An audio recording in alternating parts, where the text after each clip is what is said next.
Hola a todos, yo soy la doctora Lía y hoy estaremos hablando sobre carcinogénesis, específicamente el tema de oncogenes.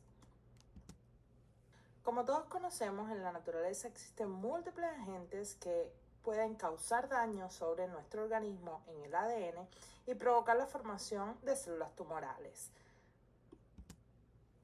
Sin embargo, no siempre que nos exponemos a agentes causales o agentes cancerígenos, nuestro cuerpo desarrolla células tumorales, sino cada vez que nos paráramos al sol tendríamos un melanoma. Para esto, precisamente para evitar la formación de estos cánceres a partir de carcinógenos, existen los sistemas reguladores. Están los protooncogenes, los genes supresores de tumores y los reguladores de la apoptosis. En el día de hoy vamos a hablar precisamente de los oncogenes. ¿Y qué son los oncogenes y protooncogenes? La célula normalmente contiene una serie de genes en sus cromosomas que son determinados protooncogenes y están en todas las células normales. Una vez que la célula se expone a un agente causal de cáncer, estos protooncogenes pueden mutar y desarrollar un oncogen activado. A partir de este oncogen activado es que vamos a formar células cancerígenas. Y para entender un poquito cómo funciona esto, vamos a ver este fragmento de video. Abrid en nombre del rey. Una urgente misiva de su real majestad. Gracias. ¿El rey? ¿Qué dice, Cenicienta? Dinos qué dice, ¿eh? ¿Quién sabe? Dijo que era muy urgente. Tendré que interrumpir al ruiseñor.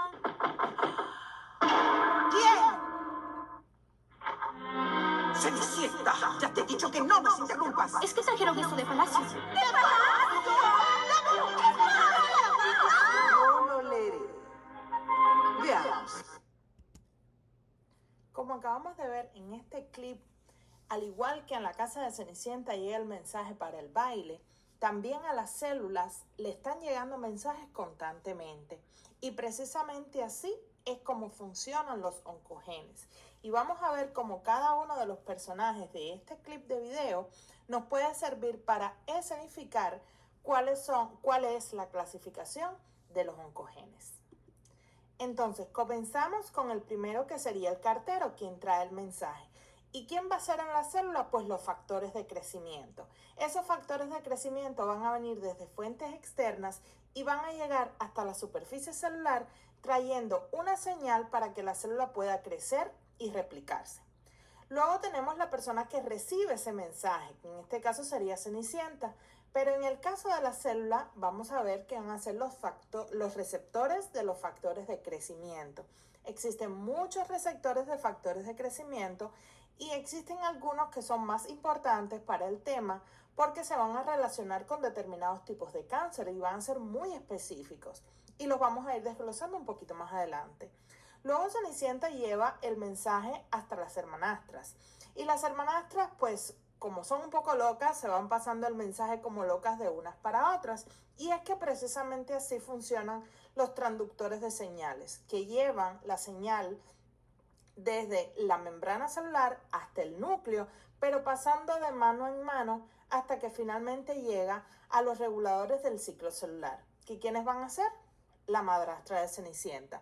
Y la madrastra de Cenicienta, al igual que ella decide si Cenicienta va o no va al baile, los reguladores del ciclo celular van a ser los que decidan el paso de una etapa a la siguiente en el estadio del ciclo celular, de la porción G1 a la síntesis, de la síntesis a G2, de G2 a mitosis, etc.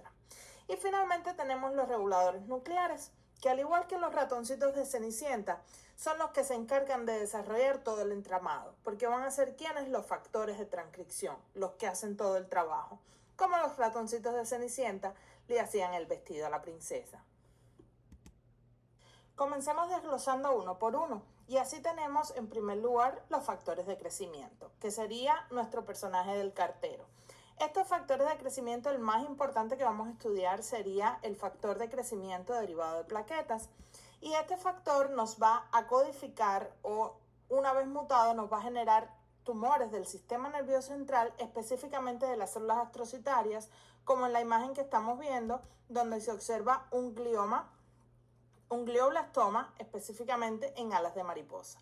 Entonces, ¿por qué escogimos precisamente a este personaje? Bueno, porque si nos fijamos, este personaje tiene una peluca blanca en su cabeza, que nos recuerda un poquito, pues, a una plaqueta.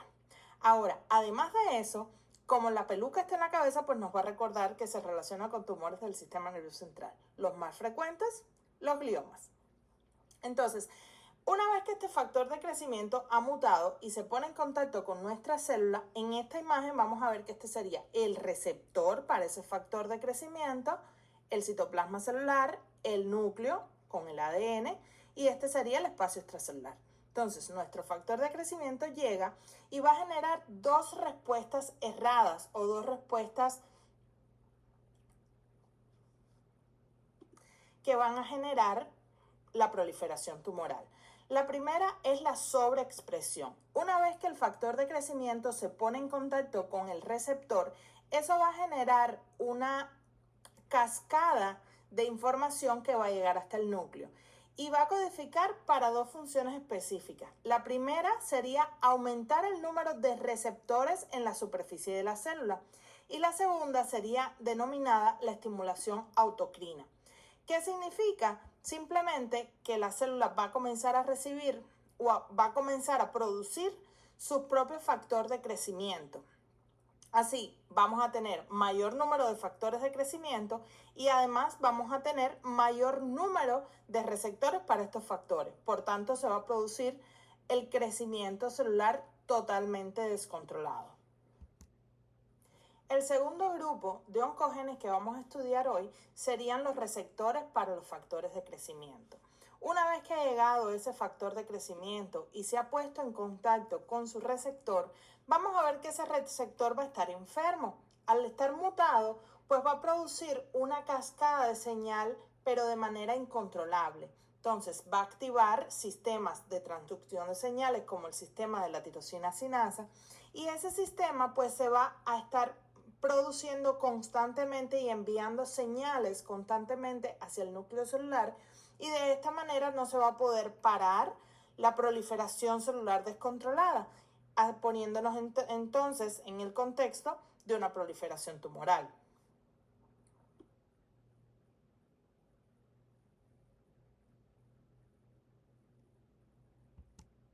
¿Y cuáles van a ser los receptores para factores de crecimiento más importantes que debemos conocer? Primero vamos a tener la imagen del rey de Cenicienta, pero en nuestra historia de factores de crecimiento o de oncogenes lo vamos a conocer como un hombre viejo, un retro-men. Y es que precisamente el gen RET es el que codifica para los tumores endocrinos del grupo MEN. Luego tenemos a Cenicienta y como estamos viendo, este personaje pícaro está mirando al It's looking at her breast. Por tanto, con esta mnemotecnia nos vamos a acordar que el gen HER2 codifica para los tumores de mamas. Luego tenemos que este rey es el papá del príncipe, pero aquí en esta imagen lo vemos como un niño, como un kid. Y precisamente nos vamos a recordar que el gen KIT, KIT, codifica para los tumores gastrointestinales. Todos estos genes vamos a ver que van a formar parte de la cascada de señales del tipo de la tirosina sinasa. Y por eso también la imagen de Cenicienta nos recuerda un poco o jugamos con el nombre de tirosina sinasa Cenicienta. Ahora, otro personaje de la película de Cenicienta, pero que no es humano, sino que es un animalito, sería Jack Jack, nuestro ratoncito favorito. Y es que Jack Jack, al no ser humano, nos va a recordar que no forma parte de este grupo de los genes que estimulan a la tirosina sinasa, sino que él va a estimular la cascada de la tirosina. Ahora, Jack Jack, como está vestido de rojo y por su nombre, nos va a recordar otro receptor de factores de crecimiento que sería JAK-STAT. Y es que JAK-STAT nos codifica para la policitemia vera. Por eso es tan importante que Jack esté vestido de rojo. Y llegamos a las hermanastras de Cenicienta, que en nuestra historia de oncogenes no van a ser más que los personajes que van a dar vida a los transductores de señales. Y recordemos que en la película las hermanastras de Cenicienta pues siempre andan juntas, vienen en pares. Y algo muy similar va a pasar con esta familia de genes que codifican para proteínas de tipo RAS. Esas proteínas también van a estar unidas a otras pequeñas proteínas que va a ser la proteína guanidildifosfato o guanidiltrifosfato. Y ahora vamos a ver un poco cómo funciona esto. Cuando la proteína RAS está unida con la guanidildifosfato, o sea, contiene dos fosfatos, va a estar inactiva, no va a enviar ninguna señal hacia el núcleo celular. Sin embargo, existe una proteína que va a fosforilar este guanidildifosfato y lo va a convertir en guanidiltrifosfato. Al colocarle este fosfato extra, la proteína RAS se va a activar y va a comenzar a emitir señales hacia el interior del núcleo celular para permitir la proliferación celular. Sin embargo, estas señales en una célula normal deben cesar en algún momento. Y es aquí donde viene a formar parte de esta historia la proteína GTPasa, que lo que hace es eliminar un fosfato y volver a convertir esta GTP en GDP. De esa manera se inactiva nuevamente la proteína RAS. Ahora, ¿qué va a pasar cuando la proteína RAS está mutada? Pues que precisamente la GTPasa no va a poder ejercer su función y la proteína RAS se va a mantener unida a la GTP. Al estar unida constantemente, pues se van a enviar señales una y otra vez hasta el interior celular sin que esas señales puedan parar. Y es así entonces como estamos en presencia del mecanismo de proliferación celular provocado por la mutación de los genes de la familia RAS. Uno de los genes más importantes de esta familia sería el gen CRAS y que debemos conocer. Yo me lo aprendí gracias a mi amiga porque debemos recordar que el gen CRAS codifica para tumores del páncreas.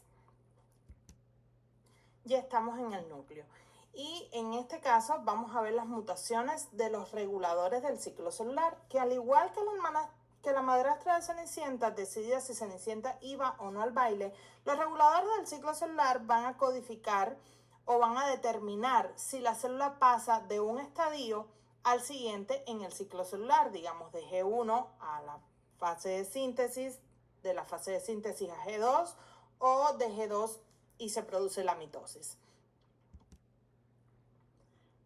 Y desde el punto de vista patológico, ¿cuáles van a ser los genes que nos van a interesar? Pues aquí tenemos dos personajes. Uno sería la madrastra de Cenicienta y el otro sería su gato Lucifer. Nos vamos a acordar por el nombre que los genes que codifican para estos oncogenes precisamente tienen el nombre de ciclinas. Lucifer, ciclinas.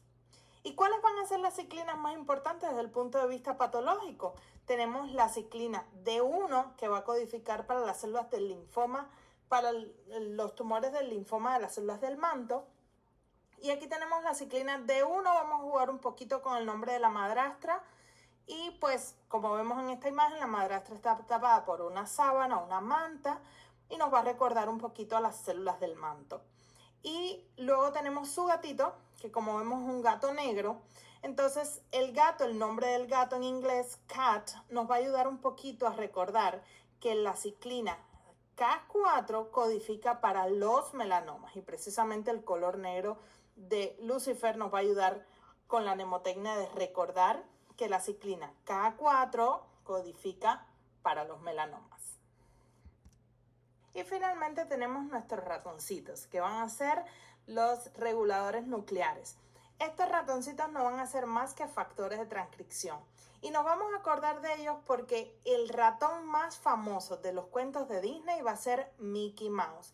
Y es que precisamente todos estos genes pues tienen el común denominador de las siglas MIC, MIC.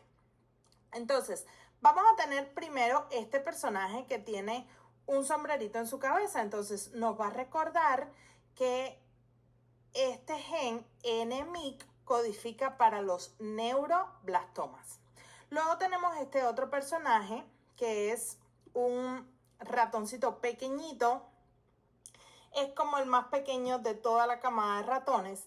Y entonces este nos va a recordar un gen que codifica para un tumor que lo vamos a ver relativamente frecuente en niños y adultos jóvenes, que va a ser el gen c-MYC y nos va a codificar para el linfoma de Burkitt. Y finalmente tenemos esta racotoncita que quizás no nos ayuda mucho este alfiler o esta aguja que tiene en su mano, pero quizás si le ponemos un cigarrillo nos va a hacer recordar como al cáncer de pulmón, y es que precisamente el gen L-MYC nos codifica para el carcinoma de pulmón. Y después de todo este recorrido, espero que este cuadro ya no sea tan complicado de aprender. Si llegaste hasta aquí, gracias, y recuerda nunca dejar de creer en la magia del momento. Besitos.